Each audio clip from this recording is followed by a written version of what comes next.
હું ધીરજ ફુરિયા ઘાટકોપરમાં રહું છું. ડૉક્ટર અમિત શાહની કોમ્પ્લેક્સમાં જ રહું છું.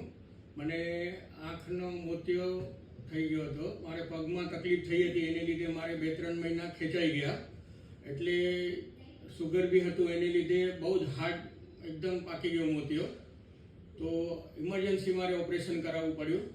ડૉક્ટરે બધી એક જ દિવસમાં મારી બધી જ જે કાંઈ તપાસ કરવી હોય કરી. મને વધારે પગમાં બી પ્રોબ્લેમ હતો, એટલે આવી શકાય નહીં, ચાલી શકાય નહીં એમ પોઝિશન હતી. તો એમને બધું મારે એક દિવસમાં કમ્પ્લીટ કરાવીને 2-4 દિવસમાં જ ઓપરેશન કર્યો. બહુ હાર્ડ હતો. 10-5 મિનિટનો ઓપરેશનને 30-35-40 મિનિટ લાગી. પણ એટલો સરસ થઈ ગયો, મને એક પૈસાને કાંઈ ખબર નહીં પડી કે શું થયું ને શું નહીં. એકદમ ફર્સ્ટ ક્લાસ. અને એના પછી જે મારે દ્રષ્ટિ મળી તો ઘરે હું ગયો તો એમ લાગ્યું કે આજે બધું ઘરની સફાઈ એકદમ જોરદાર થઈ ગઈ છે. શું છે, એકદમ બધું વ્હાઈટ એકદમ. એટલી દ્રષ્ટિ એકદમ હમણાં બી વગર ચશ્મા મને બધું દેખાય છે એકદમ. ડૉક્ટરે વગર સર્જરી એટલે વગર કાપવાનું કે વગર કાંઈ કરી ઇન્જેક્શન, ખાલી ડ્રોપથી બધું કર્યું. અને એકદમ વ્યવસ્થિત, મને જરા બી ખબર નહીં પડી.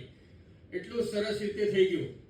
અને જે એમણે મને જે રીતે મને સંભાળ્યો, એક સમજી લો મારા બાળકની જેમ, મારા એક સમજી લો પુત્ર જ છે એવી રીતે એમણે મારી કાળજી લીધી વડીલ તરીકે. અને એકદમ વ્યવસ્થિત કરી દીધું. અને મારે દેશમાં જવું હતું, એમને કીધું ભલે દેશમાં જઈ આવો. મને વગર ચશ્મા હમણાં એકદમ ક્લિયર સરસ દેખાય છે. હવે હું ચશ્માનો નંબર કઢાવવા માટે અહીંયા આવ્યો છું પાછો, પણ કાંઈ લગભગ જરૂર પડશે નહીં મારે. એટલું સરસ થઈ ગયું છે. એમને બહુ ધન્યવાદ. એ બહુ આગળ વધે, બહુ પ્રગતિ કરે.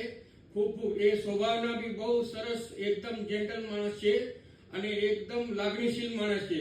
કોઈને પણ કાંઈ તકલીફ થાય તો એમને દુઃખ થાય છે એવા માણસ છે એકદમ. ડૉક્ટર એટલે એકદમ જબરજસ્ત. અમારો તો એક્સપિરિયન્સ છે, મારા વાઈફના પણ એને 2 આંખનો ઓપરેશન એમણે જ કર્યો છે અને એ બી એટલું સરસ કર્યું છે.